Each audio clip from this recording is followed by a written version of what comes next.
Sir, pinakuha niyo po to sa akin eh. Mas marunong ka pa sa akin? Akin na nga yan.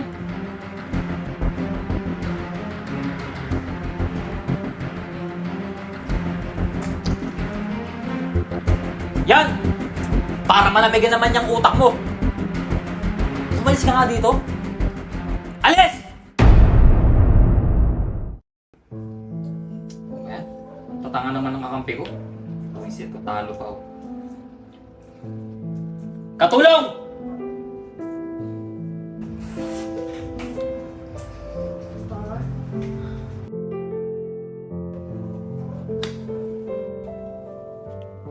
Yes po, sir. Ba't ang tagal-tagal mo? Sir, may tinapos po kasi ako sa kusina eh. Wala akong pakialam. Pag tinatawag kita, lumapit ka. Sino bang amo mo dito? Kayo po ni Sir Josh. Yun naman pala eh. Alam mo naman pala eh. Kumawa ang tubig doon. Nauhaw ako. Talian mo.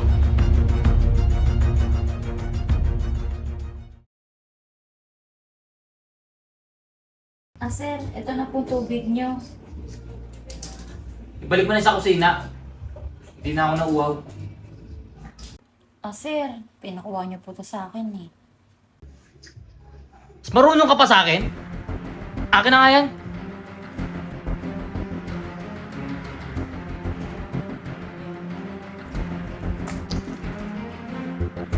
Yan! Para malamigan naman yung utak mo. Umalis ka nga dito. Alis!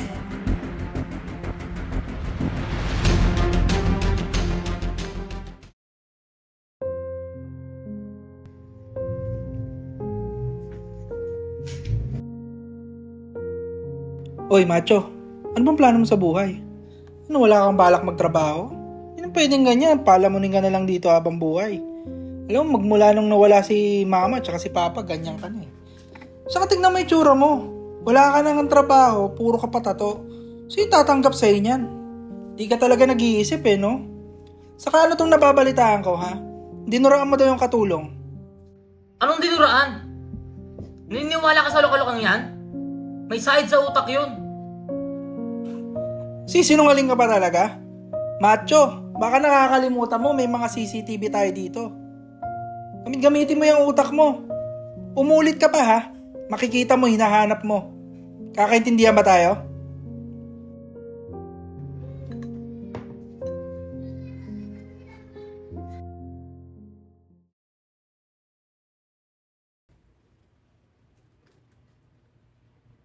Hoy!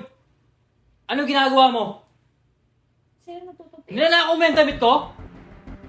Sir, hindi po. Tinutupi ko lang po yung damit niyo ni Sir Josh. Nagmamaang-maang ka, pahuli ka na sa akto? Ang kapal din ng mukha mo magnakaw ng gamit namin dito eh, no? Sir, hindi po. Hindi po talaga. Anong gusto mo? Ipapakulong kita? O lalayas ka? Sir, hindi po. Hindi po. Anong lalayas? Ikaw ang lumayas. Macho, ang kapal ng mukha mo. Palamunin ka na nga lang dito, inaabuso mo pa yung katulong natin. Di ba sinabi kong ayoko nang mauulit to? Ngayon, lumayas ka. Kuya, siya na. Sorry? Macho, hindi ka dapat sa akin mag-sorry. Kay Aryan. Ayan. Sorry. Sana mapatawad mo ako. Sir, sa lahat po ng sakit na dinulot niya sa akin, pinapatawad ko na po kayo. Pero alam niyo po, habang hinahayaan ko po kayo tapak-tapakan ng pagkatao ko, lalo po kayong lumalala. Sana po maintindihan niyo na wala po kayong karapatan na saktan ako. Dahil minsan, wala po akong binalak na kunin ang kahit anong bagay mula sa inyo. Oh, ano pa inaantay mo? Maayos ka na. Alis!